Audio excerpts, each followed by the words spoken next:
Hello everyone, I'm Dr. Sahil. Welcome to previous year question lecture series. आज हम करेंगे remaining questions from the year June 2025. So let's begin with the first question. First question states that the proportion of the assimilated food that is used to produce new consumer biomass is production efficiency. हमें इसमें production efficiency ने definition दे दी है. अब हमें इसमें question के अंदर increasing order में अरेंज करने को बोला है. प्रोडक्शन एफिशिएंसी किसकी प्रोडक्शन एफिशिएंसी को अरेंज करना है? इकोथर्मिक ऑर्गेनिजम्स की. तो हम पहले समझेंगे इकोथर्मिक ऑर्गेनिजम्स होते क्या हैं. ओके, सो इकोथर्म्स मींस कोल्ड ब्लडेड. जो कोल्ड ब्लडेड एनिमल्स होते हैं या ऑर्गेनिजम्स होते हैं, हम यहाँ पे उनकी बात कर रहे हैं. ओके, बेसिकली इनका जो इंटरनल बॉडी हीट रहता है वो बहुत कम रहता है. ओके, ये जो इनका बॉडी टेम्परेचर है वो रिस्पॉन्स करता है इन्वायरमेंटल टेम्परेचर बहुत ही लो. ओके, सो इसके एग्जांपल्स रहेंगे हमारे lizards, snakes, frog. These are all the examples of ecotherms. So अब हमको इस अरेंज करना है, तो पहले समझते हैं प्रोडक्शन एफिशिएंसी होती क्या है. So production efficiency is the ratio of production to assimilation. Okay, production to assimilation P divided by A is production efficiency. So ecotherms have generally higher production efficiencies than endotherms. So endotherms क्या होते हैं? Warm blooded. Okay, as opposed to ectotherms, they are warm blooded. Okay, so हम इसको arrange करना है. तो fishes aquatic इकोथर्म्स है. इनकी लो मेटाबॉलिक रेट्स होती हैं. इनकी हमारे जो हमको 4 ऑप्शंस अरेंज करने के दिए हैं उनमें सबसे कम होती है प्रोडक्शन एफिशिएंसी. दो होती है बट कम होती है इन सबके कंपैरिजन में. इसके बाद है हमारा डिट्रीवोरस. जो डिट्रीवोरस क्या होते हैं? जो हमारे डेड ऑर्गेनिक मैटर के ऊपर फीड करते हैं. ओके, तो इनकी फिशेस की ज्यादा होती है. देन हर्बीवोर्स क्या होते हैं? जो प्लांट मटेरियल कंज्यूम करते हैं. Okay, which is hard to digest and assimilate the element matter. पर इनकी एफिशिएंसी डिट्रीवोरस से कम होती है. फिर है हमारी कार्निवोर्स. ये फीड करते हैं अदर एनिमल्स के ऊपर, which is the most easily digestible source. Okay, तो इसका हमारा करेक्ट आंसर रहेगा option number 2, fishes, then herbivores, then detrivores, then carnivores. Okay, carnivores क्यों? कार्निवोर्स और दूसरे एनिमल्स के ऊपर फीड कर रहे हैं जो बहुत ज्यादा इजीली डाइजेस्टेबल है. तो इजीली डाइजेस्टेबल है तो इनकी एफिशिएंसी सबसे ज्यादा रहेगी, हाईएस्ट एफिशिएंसी रहेगी, starting from the fish and ending with the carnivores. Okay, so question number 2, which of the following cloud types are found in stratosphere? As we know, first layer होती है हमारी troposphere, stratosphere, mesosphere, thermosphere. ये हमसे पूछ रहा है stratosphere के अंदर इन फॉलोइंग 5 ऑप्शंस में से कौन सा स्ट्रेटोस्फेयर के अंदर लाई करता है. तो हम पहले डिस्कस करते हैं. Mother of pearl clouds and nacreous clouds together are officially known as polar stratospheric clouds. और ये कहां मिलते हैं? हमारे स्ट्रेटोस्फेयर के अंदर. Okay, which lies between 15 to 25 kilometre. Basically during the polar winter हमको ये पोलर स्ट्रेटोस्फेरिक क्लाउड्स मिलते हैं. तो हमारे पास option number C and D तो हो गया है. ओके, सी एंड डी हमारे स्ट्रेटोस्फेरिक क्लाउड्स होते हैं. इसके साथ साथ रिमेनिंग हमारा जो स्ट्रेटोस्फेरिक क्लाउड होता है वो साइरस क्लाउड्स होता है. दो इनको हम हाई लेवल स्ट्रेटोस्फेरिक क्लाउड्स बोलते हैं, but they are also included in the lower stratospheric boundary. Okay, तो इसका हमारा करेक्ट आंसर रहेगा A C D, option number A. 1 कह सकते हैं. तो अदर क्लाउड्स के बारे में भी लिखा हुआ है यहाँ पे मैंने. क्यूमुलस क्लाउड्स ये हमारे जनरली डेंस होते हैं जो ट्रोपोस्फेयर के अंदर मिलते हैं. Next is noctilucent clouds. They are generally found in mesosphere, okay, which is higher than the stratosphere. So this figure shows various clouds. Cirrus clouds above 18,000 feet. Okay, सबसे हमारा lower पे रहेगा cumulus cloud and stratus cloud which are just below 6000 feet at troposphere and Sirius is at stratosphere. Okay, this is the image of mother of pearl clouds. Okay, so okay, this is a picture of various cloud formation. Sirius is at the top in the stratosphere. So moving to the next question, we have to read these following statements and have to select the correct answer from the following. So let's discuss about the first statement. It is said that in the northern hemisphere, Coriolis effect and frictional forces deflects wind to the right, producing clockwise circular motion. Yes, it is right. Coriolis effects क्या करते हैं, हमें deflect करते हैं wind को to the right of their path. Okay, southern hemisphere के अंदर left में होता है, नॉर्दर्न हेमिस्फीयर के अंदर राइट में डिफ्लेक्शन होती है, तो हमारा ठीक है. सेकेंड ऑप्शन हमारा कह रहा है principal climatic zones in the world are defined in terms of yearly average precipitation. So this is wrong. सिर्फ प्रेसिपिटेशन पे नहीं, हम इसके साथ साथ टेम्परेचर को भी कंसिडर करेंगे. Okay, both temperature and precipitation. Statement number C states that altitude, mountains, large bodies of water, and ocean currents majorly affect regional climate. This is very true. These all factors affect regional climates.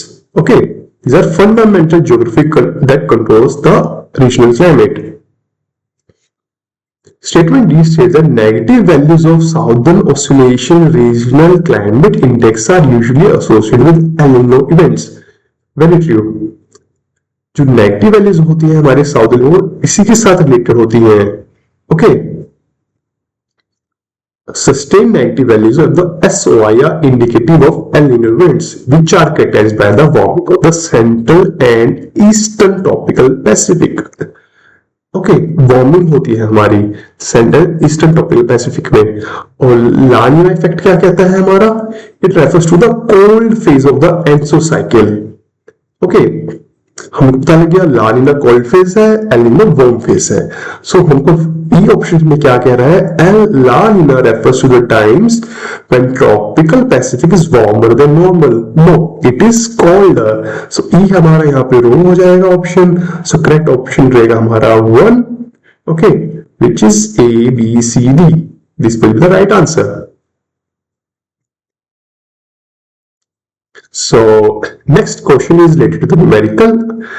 We have to convert the following data which is given in the ppm parts per million and we have to convert in microgram per meter cube. तो इसका basically एक simple formula होता है, मैंने उसको calculate करके आप लोगों को यहाँ पे ऑलरेडी सॉल्व कर दिया है. तो फर्स्ट ऑप्शन हमें करना है 1 ppm ऑफ ओजोन को माइक्रोग्राम पर मीटर क्यूब में. जब भी हमें पीपीएम को माइक्रोग्राम पर मीटर क्यूब के अंदर कन्वर्ट करना होगा तो उसका बेसिकली फॉर्मूला रहेगा हमारा, जो भी वैल्यू हमको पीपीएम में दी है उसको मल्टीप्लाई करेंगे मोलिकुलर वेट से, मल्टीप्लाई बाय 1000 डिवाइडेड बाय 24.45. आप इसको राउंड ऑफ इजी कैलकुलेशन 24 लिख सकते हो. तो हम पहले हमारा ओजोन का मोलिकुलर वेट लिख लेंगे विच इज 60 into 3 48 ग्राम पर मोल. इसको सॉल्व करने के बाद सॉल्व कैसे करेंगे? वैल्यू पुट करेंगे. हमें ओजोन कितना दिया है? 1 ppm, तो हम यहाँ 1 लिख लेंगे. मोलिकुलर वेट हमने अभी कैलकुलेट किया 48 मल्टीप्लाई 1000 डिवाइडेड बाय 24, तो ये हमारा आएगा 2000 माइक्रोग्राम पर मीटर क्यूब. ऐसे ही हम रिमेनिंग सभी को सॉल्व कर लेंगे. Next is 1 ppm of sulphur dioxide. Sulphur dioxide molecular 64, solve करके ये वैल्यू आएगी. Next is of ammonia. इसमें हम बस ध्यान रखेंगे, हमको उसको जो भी हमारा मोलिकुलर वेट आएगा उसको 4 से मल्टीप्लाई करेंगे. 4 ppm दिया है. Next carbon monoxide molecular weight 28. Okay, carbon dioxide molecular weight 44.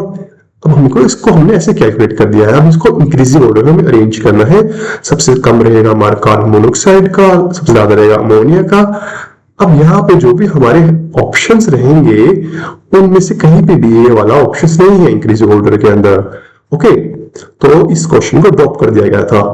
तो आपके कैलकुलेशंस के लिए, अंडरस्टैंडिंग पर्पस के लिए आप इसको नोट डाउन कर लेंगे और आगे कभी पेपर में इस तरह क्वेश्चंस आता है तो उनको सोल्व कर पाए. ओके, सो अब हमारा नेक्स्ट क्वेश्चन है is related to the population growth. Okay, हमें सर्वाइवरशिप कर्व के बारे में पूछा है स्टेटमेंट्स में, और पूछा है इनमें से कौन सा करेक्ट है। So statement 1 is related to the type 1 curves. In the population with the type 1 survivorship curve, newborn, juvenile and young adults are all have high survival rates. This is true. तो type 1 curves के अंदर हमारे क्या रहते हैं, humans and elephants, जिनका हमारा survival rate ज्यादा रहता है। ओके, पर हमारी मोस्ट मोर्टेलिटी हमारी कहाँ होती है, ओल्ड एज में जाके होती है। सर्वाइवल रेट हमारा हाई रहता है इनिशियली। तो कर्व 1 हमारी टाइप 1 ये ऐसे बनेगी। Okay, this is showing type 1 survivorship curve. This type 2 survivorship of birds which is constant. Okay, इसके अंदर हमारी जो भी मोर्टेलिटी रहती है, सर्वाइवर की चांसेस रहते हैं कांस्टेंट रहते हैं, तो हमारी कांस्टेंट लाइन रहती है। Type 3 is for the trees. Okay, जो भी ट्रीज रहते हैं उनकी इनिशियली हमारी मोर्टेलिटी रेट हाई रहता है। ओके, सर्वाइवल के चांसेस कम रहते हैं, but with passage of time वो उनका मोर्टेलिटी रेट इंक्रीज हो जाता है। ओके, हम देखें ट्रीज कितने इयर्स तक रहते हैं। ठीक है, तो ये हमारे type 1, type 2, type 3 survivorship curve show कर रहे हैं। तो हम इसे समझ सकते हैं टाइप 2 कर्व्स जैसे कि birds, lizards represent a constant chance of survival. This is true. Type 3 जिसके अंदर हमारे आते हैं many fish, frogs, they have very high death rates for young individuals with only a small fraction reaching adulthood. Okay, तो ये हमारे examples हैं। बस हमारा जो इसके अंदर जो इनकरेक्ट है, सो इसमें हमसे पूछा था इनकरेक्ट क्या है। ओके, ये बड़ी ध्यान से पढ़ने वाली चीज है। ये 3 हमारे करेक्ट है, जो इनकरेक्ट है वो हमारा option number 4। Survivorship curves cannot vary among population of a species between males and females. It is wrong. They can vary. Okay, males and females के अंदर survivorship हमारी vary कर सकती है। Okay.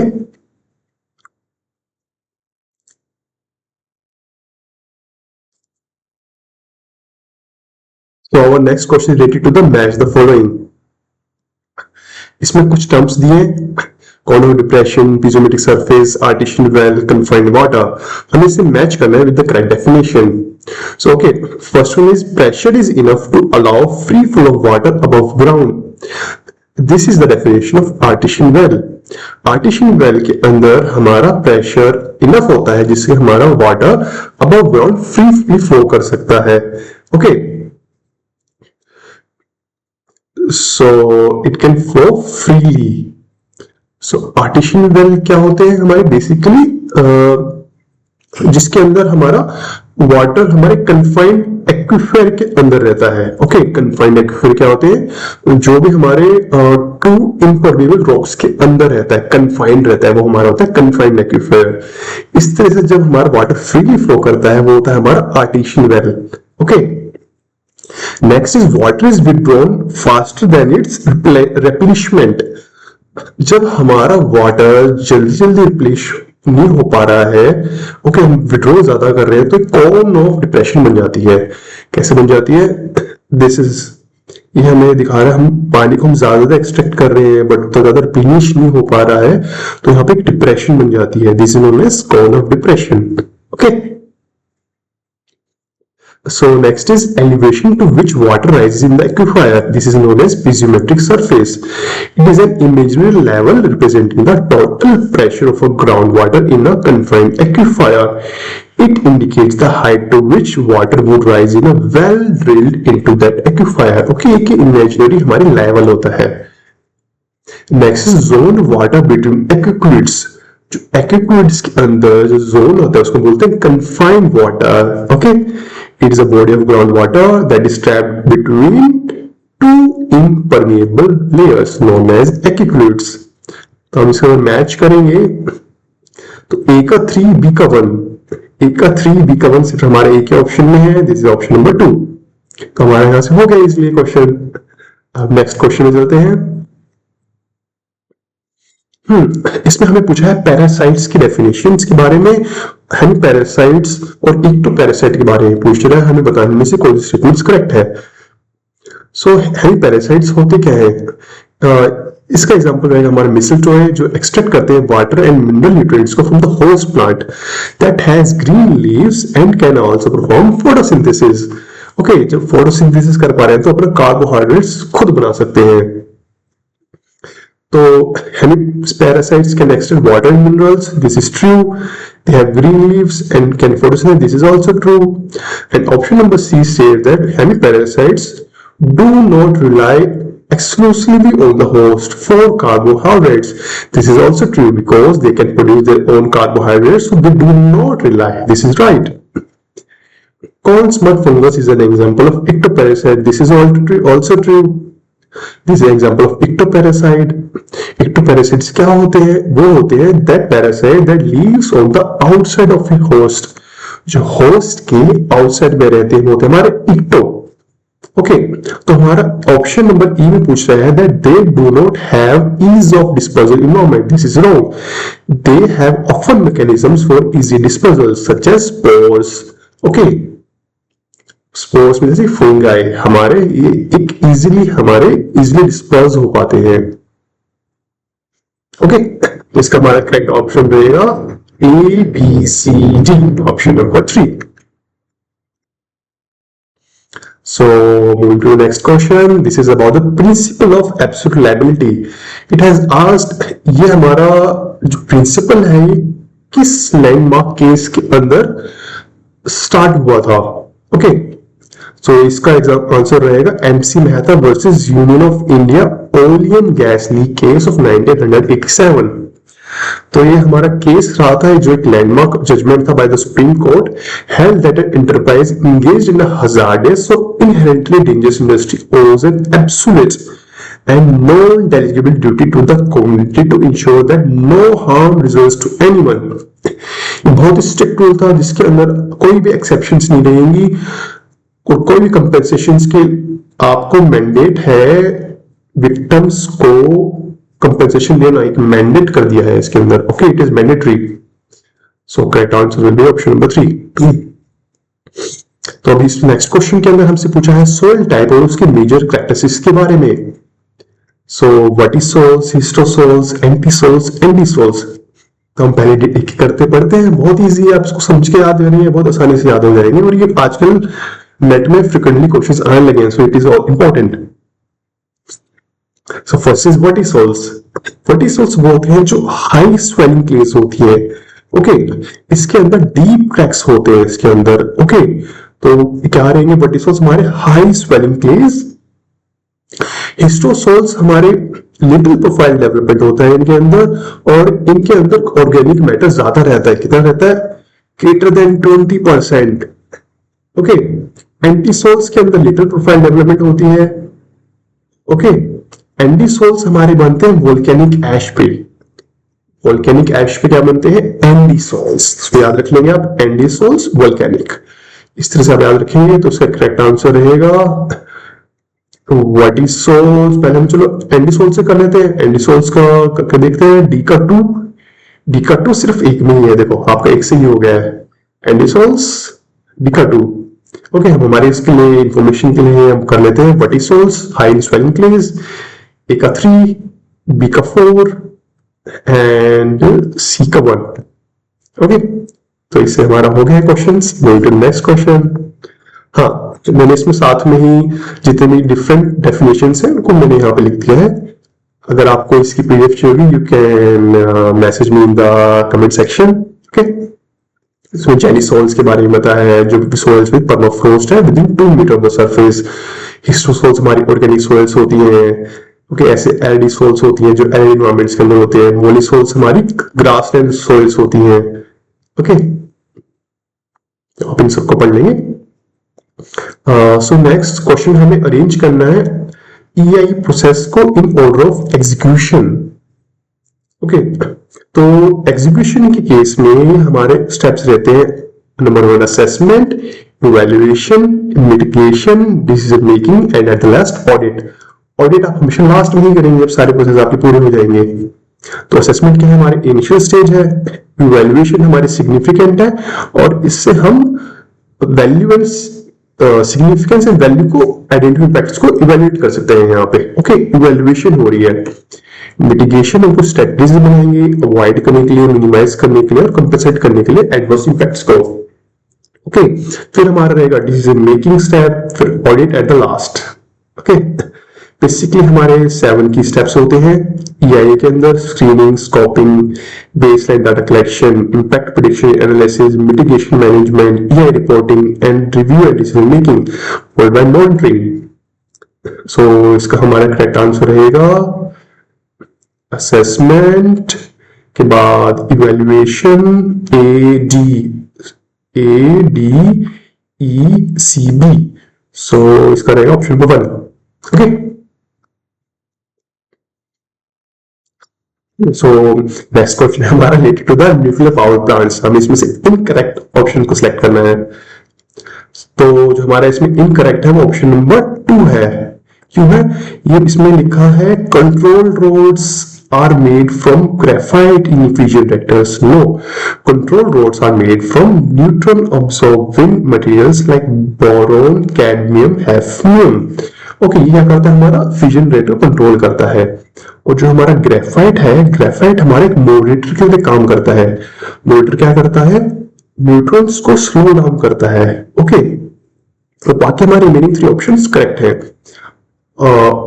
नेचुरल अक्रिंग हमारा यूरेनियम 235 होता है। Okay, breeder reactors हमारे मोर फ्यूजनेबल मटेरियल्स बनाते हैं then they consume. Thermal breeder reactors converts thorium 232 by neutron absorption and beta decay into uranium 233। Uranium 233 के अंदर ये जब बनते हैं तो ये बनते हैं through beta decay. Okay, so next question is related to the aquatic system. So in an aquatic ecosystem, high consumption rates, herbivores, and relatively short lifespans of the primary producers result in an inverted pyramid of biomass related to pyramid of energy। इसमें हमें एक statement दे दी है। Okay, हमें इसमें से बताना है क्या क्या करेक्ट है। सो फर्स्ट हमें पूछा है biomass of heterotrophs is greater at any given time than biomass of the autotrophs. This is true. So autotrophs क्या होते हैं? ऑर्गेनिजम्स हैं जो प्रिपेयर करते हैं अपना own food through the process of photosynthesis. Okay, and heterotrophs are organisms that cannot produce their own food, so they depend on autotrophs. So जो हमारे autotrophs होते हैं वो consume जैसे कि phytoplankton. Okay, तो हमारे जल्दी consume हो जाते हैं, तो इनका biomass at a single point पे कम रहेगा as compared to the heterotrophs. तो heterotrophs के examples रहेंगे हमारे zooplankton and fish. So zooplankton and fish का बायोमास हमारा हमेशा ज्यादा रहेगा फाइटोप्लैंक्टन से। तो सो this is true. Next statement is pyramid of energy is always upright. This is true. Okay, pyramid of energy हमेशा अपराइट रहती है। This is the diagram for the pyramid of energy. तो हमारी एनर्जी हर एक trophic level के ऊपर 90% decrease होती जाती है। Okay, energy is lost as a heat. Okay, so this is always upright pyramid of energy. Next statement is inverted pyramids are most pronounced in nutrient poor। जो nutrient poor aquatic ecosystems बोलते हैं हम उनको oligotrophic। Okay, जो nutrient poor होते हैं वो oligotrophic रहते हैं और जो nutrient rich रहती है वो हमारी eutrophic होती हैं। So इसमें हमसे पूछा क्या है स्टेटमेंट नंबर सी के अंदर that inverted pyramid biomass are most common in nutrient poor। Okay, this is true. Next statement is related to the detritus makes lower proportional contribution to energy flow in nutrient poor water than in nutrient rich water. So this statement is incorrect. In nutrient poor water, large proportional contribution to energy flow typically comes from the grazing food chain rather than detritus, whereas detritus plays a more significant role in nutrient rich systems। Okay, जहां पे हमारा organic matter ज्यादा accumulate होता है हमारा, वहां पे detritus ज्यादा सिग्निफिकेंट रोल प्ले करते हैं, not in nutrient poor water. So this statement is incorrect and statement E is also correct. Mathematically an inverted pyramid exists when the biomass of consumers exceeds that of producers. Therefore a ratio of greater than 1 is the definition of an inverted structure. So इसके correct option रहेगा हमारा A B C E, option number 2। D हमारा wrong हो गया है। Okay, ये pyramid of biomass equity ecosystem का diagram show कर रहा है। पिरामिड मास में ओके, जो कि हमारा इन्वर्टेड रहेगा, carnivores, herbivores, producers. The next question is related to the air pollution control methods. So first statement states that impaction of particles is directly proportional to the particle density diameter squared. This is true as it is governed by the Stokes number। जो भी हमारी inertial impaction efficiency होती है density of the particle के directly proportion होती है और square of the diameter के भी डायरेक्टली प्रोपोर्शन रहती है। तो this is correct. Next statement is resuspension is the process where depository particles are entered into the gas stream. So हमसे पूछा गया है ऑप्शन नंबर 2 के अंदर probability of resuspension of particles is inversely proportional to particle diameter. This is wrong. It directly depends on the particle diameter, not inversely. Okay. Next statement is related to the cyclone collector के बारे में हमसे पूछ रहे हैं। Force produced by rotational motion of fluid Force produced by rotation motion of fluid is directly proportional to the square of terminal velocity. This is true. जो हमारा force होता है वो directly proportional होता है to the mass of the particle, tangential velocity of the fluid, and inversely proportional to the radius of the cyclone. Okay. The statement is related to the demisters, which is known as mist eliminators. These are used to remove liquid droplets from the gas streams. Liquid droplets को gas streams में से use करने के लिए हम इस mist eliminators को use करते हैं। Okay, they are effective at removing water vapour, okay, like desiccants, like activated alumina and strong acids like sulphuric acids. Baghouse fabric filters work on several principles including impaction, interception and diffusion to remove particles from a gas streams. Okay, मैंने यहाँ बताया है bag house filters का क्या क्या principal रहता है। इसमें हमसे इन्होंने पूछा है they work on the principle of sedimentation and electrostatic attraction. This is wrong. So इसका हमारा करेक्ट आंसर ऑप्शंस क्या रहेंगे? ए बी, नो बी तो हमारा रॉन्ग हो गया, A C D option number 3। Okay, हाँ, so next question is related to the terrestrial biomass।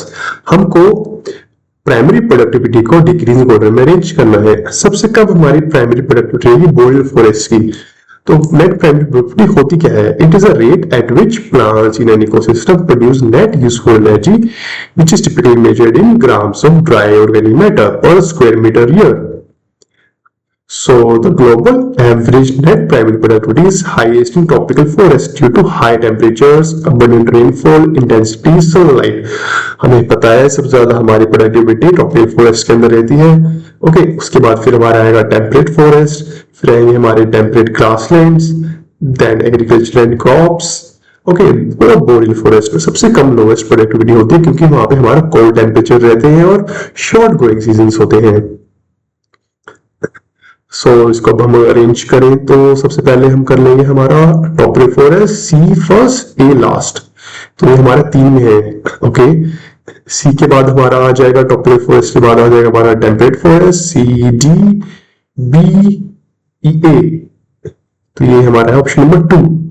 Okay, C D B temperate के बाद आएगा हमारा क्रॉप्स, टेम्परेट के बाद आएंगे हमारे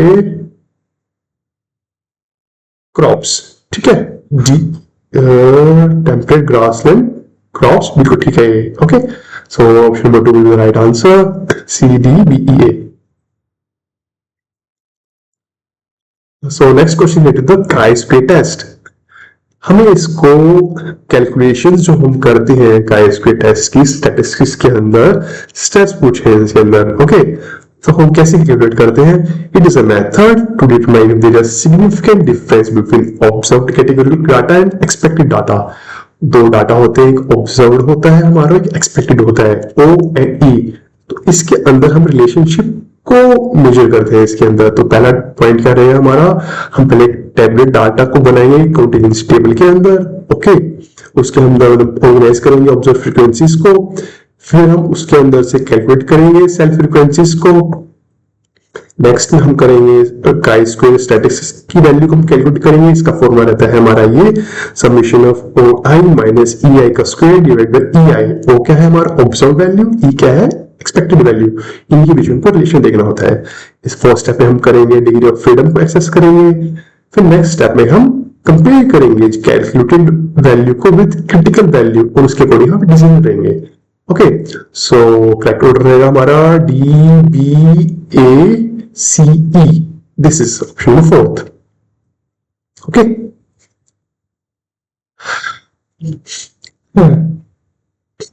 ये मैंने नल हाइपोथेसिस की डेफिनेशन लिखी है। ओके, आप इसको पढ़ लेंगे। आप कुछ समझ में आता है please do let me know in the comment box. मैं इसको नेक्स्ट वीडियो में अच्छे से एक्सप्लेन कर दूंगा। So next question is related to the stability class. तो इसके अंदर हमें स्टेबिलिटी क्लास दी है 4 और पूछा है कौन सा करेक्ट इक्वेशन को ही मैच कर रहे हैं।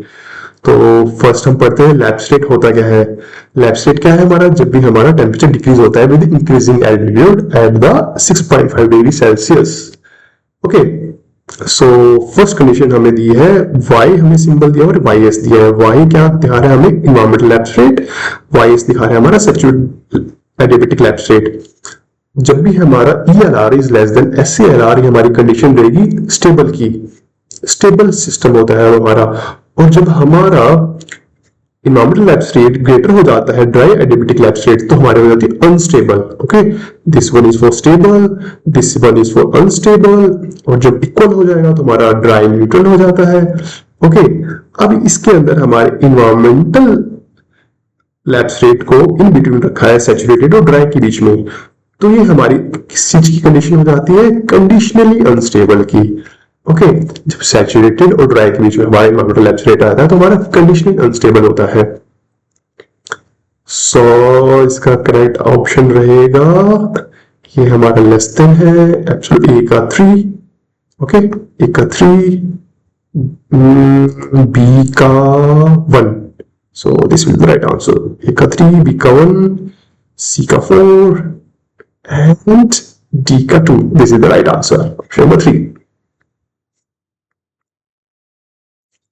So next question is we have to tell about the definition.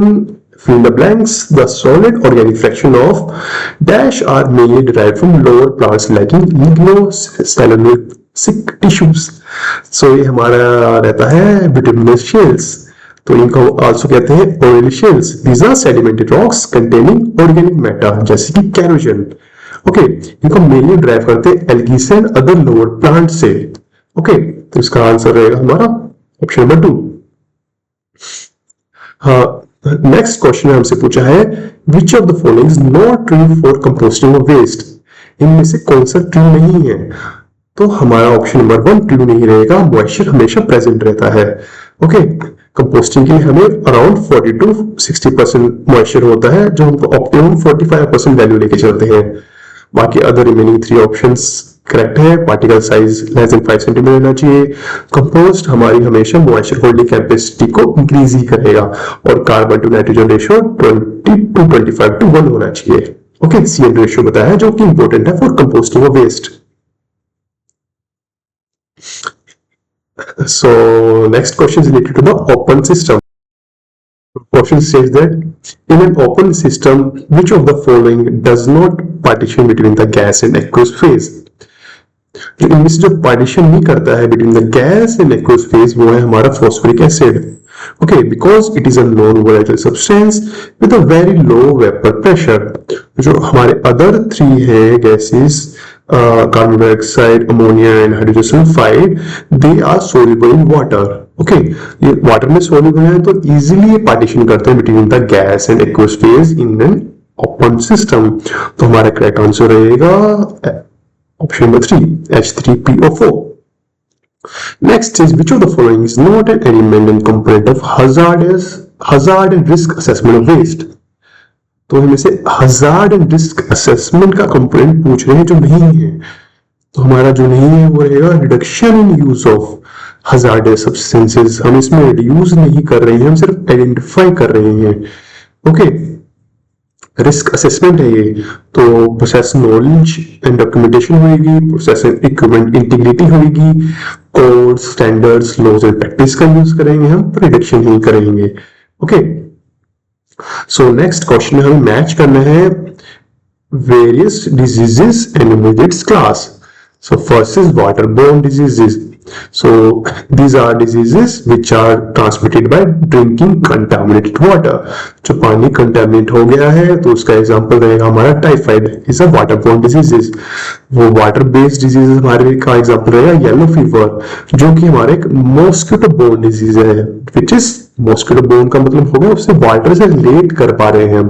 Okay, अब रिलेटेड होगी तो हमारी वाटर बेस्ड होगी ये। ओके, पहले हमारी थी water borne, water based, next is water washed. So water washed का मतलब क्या होगा, जो भी हमारी होएगी जैसे कि पैरासाइट्स के थ्रू हमारे जो भी हो रही है डिजीजेस जो हमारे मेजरली हमारे इन्फेक्शन कॉज करती है। ओके, तो वाटर वॉश्ड होगी, तो इस एग्जांपल रहेगा schistosomiasis. Okay, it is called by parasites so that spend part of their life cycle in intermediate snail host living in water, but infections occur when larva in the water penetrate the skin। जो larva होता है उसके through ही होता है हमारा। Okay, water washed है ये, जो हमारा पेनिट्रेट करता है स्किन के थ्रू, तो हमारा वाटर वॉश डिजीज होती है। Next is water related, so इसका एग्जांपल है हमारा trachoma. It is a disease related to hygiene. जब हम प्रॉपर हाइजीन रखते हैं, सफिशिएंट वाटर नहीं होता है क्लीनिंग पर्पसेस के लिए, तो हमको ये डिजीज होने के चांसेस रहते हैं। सो ओके, सो तो करेक्ट रहेगा हमारा ए का 3, ओके, एंड डी का 1। तो ए का 3, डी का 1 हमारा है सिर्फ number 4 में। Okay, this will be the right answer. Next question is related to HPLC, high performance liquid chromatography। इसमें से हमें पूछ रहा है कौन सा करेक्ट ऑप्शन है। ओके, 4-5 में से हमें पहले देखना है कि इनकरेक्ट कौन सा नहीं है। तो हमारा जो स्टेटमेंट बन रहा है वो इनकरेक्ट है। हमसे क्या पूछ रहा है, in normal HPLC the stationary phase is non polar and mobile phase is polar. No, जो भी हमारा स्टेशनरी फेज होता है नॉर्मल के अंदर वो पोलर होता है और मोबाइल फेज नॉन पोलर होता है। ओके, पोलर का एग्जांपल सिलिका, मोबाइल फेज का non polar.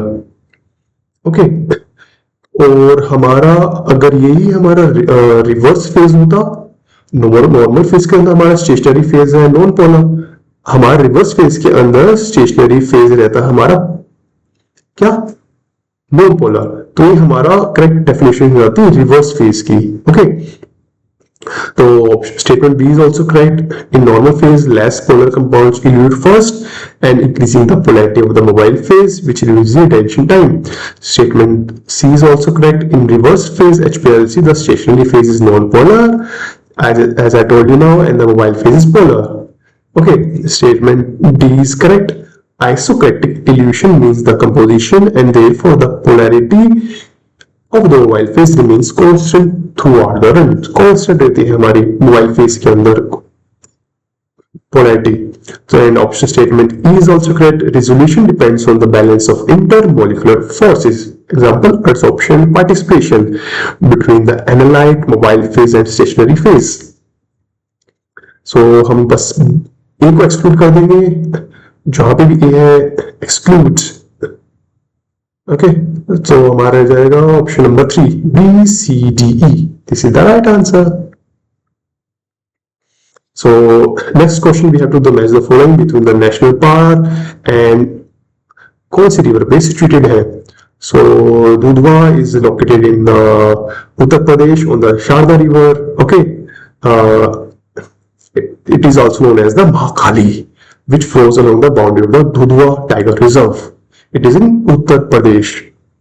Next is Kalesar, which is situated on Yamuna along the boundary of Kalesar National Park. Next is Kazinang, which is situated on Jhelum, which is in Baramulla district of Jammu and Kashmir. Next was in Kangchenjunga, which is in Tista. Okay, it is also a UNESCO World Heritage Site in Sikkim. Okay, is located entirely within the Tista River Basin. which flows from the east of the reserve. Okay, तो हमारा ए का 2, B का 4, ए का 2, B का 4, option number 2। I hope आपको सब अच्छे समझ में आ रहा होगा।